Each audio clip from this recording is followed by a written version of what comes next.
My name is Joseph. I have two questions to ask. Why all the Muslims men are allowed to marry for 4 women? And the second one is, how can you prove that Jesus was not crucified? Brother, there's two questions. Brother, are you a Christian? I am. Brother, there's two questions. That why does Islam permit a man to have up to 4 wives? Why does Islam permit a man to have more than one wife? And second question, how can you prove that Jesus Christ, peace be upon him, was not crucified? That Quran is the only religious book on the face of the earth which says marry only one. You read the Bible, you read the Ramayana, you read the Mahabharata, you read the Veda. No religious book on the face of the earth says marry only one besides the Quran.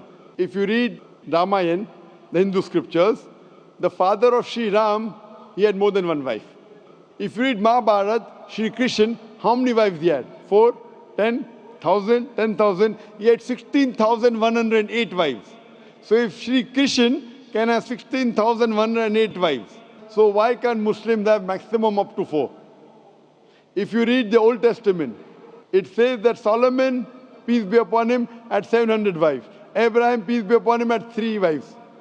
So Old Testament tells you can marry as many wives as you want. Same as the New Testament says that you should follow Old Testament. So in Hinduism, in Christianity, in Judaism, you can marry as many as you want. It is later on that the church put a restriction that Christians should marry only one.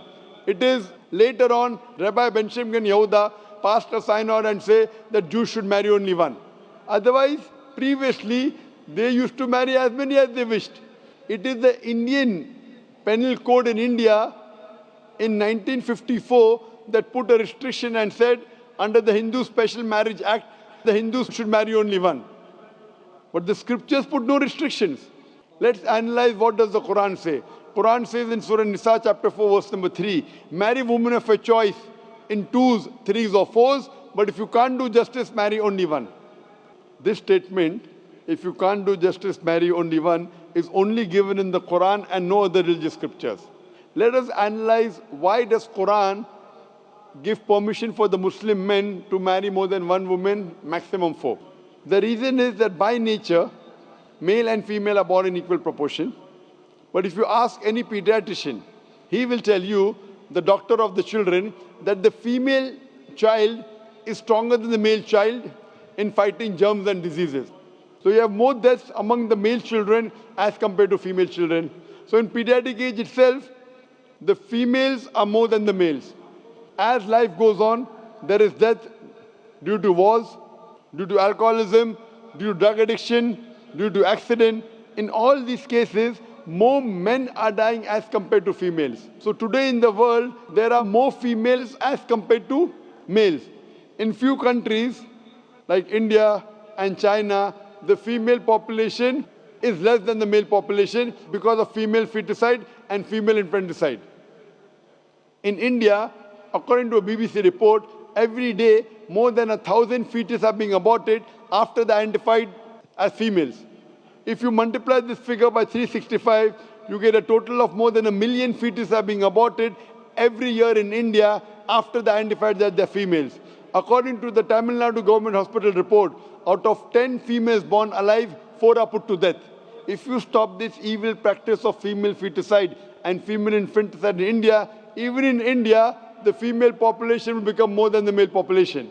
Even in China, if you stop this evil practice, the female population will become more than the male population.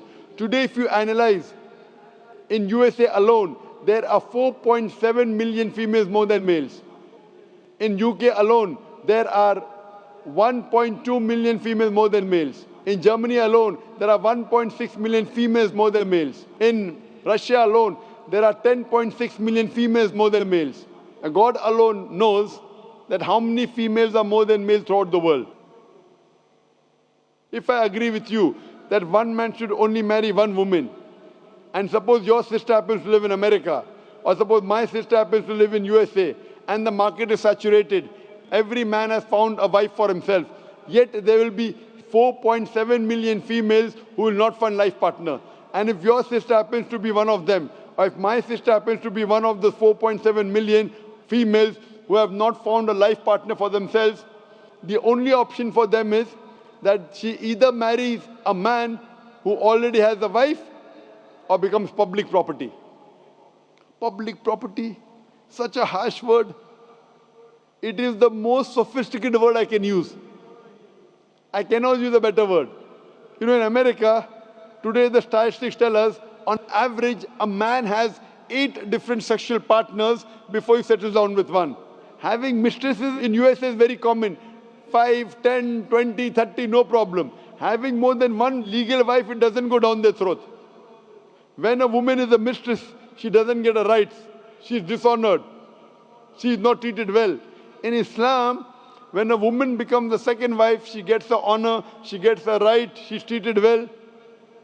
Any modest woman, if you ask her, that would you prefer being a second wife of a man who's already married or become public property, they would opt for the first.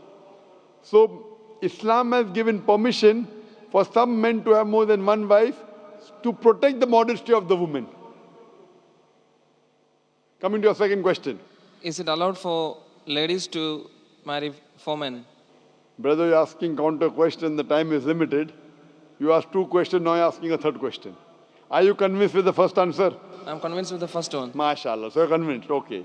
The brother asked that, is a woman allowed to have more than one husband? If you do that, this problem will be exaggerated more. I mean in Muslims, in Muslims. As it is, women are more than men. If women marry more than one husband, the problem will be exaggerated. Point number 1. Point number 2, if a man has more than one wife and if the child is born, you can easily identify who is the father, who is the mother. If a woman has more than one husband and if the child is born... But DNA is still allowed. Brother, let me finish the answer, na? You asked the question, was I interfering? Was I interrupting? Yes or no? No. No. So why are you interrupting? After I finish, you can ask, na? I'm a medical doctor. Are you a medical doctor? No. I'm a medical doctor. I know about DNA testing. I'll come to it. Once, if a woman has more than one husband, 2 husbands, and if a child is born, and if he goes to admit in the school, and if the question, who's your father, she'll have to give 2 names. You're talking about DNA testing. I know about it. DNA testing is recent. Was DNA testing there 50 years back? Was it there? No. It's a new recent discovery, yet it's not 100%. Even if I agree it's 100%, it is now, it wasn't there before. Islam is there since time immemorial. And this is not the only reason. Even if I agree tomorrow it becomes 100% perfect, this is not the only reason. Today science tells us that man is more polygamous in nature as compared to the female. Today science tells us that during menstrual cycle, the female undergoes certain psychological changes. It's not possible for her to do the role of multiple wives. But a man doesn't undergo these changes. It's possible for him to do a role of multiple husbands. Today science tells us that if a man has multiple sexual partners and all are faithful, there is no problem. But if a female has multiple sexual partners and all are faithful, there are chances of sexually transmitted diseases to emerge. And that disease will go back to the male partner. So medically, it is not acceptable that a female has multiple partners, but medically and scientifically, it's acceptable that a male can have multiple partners.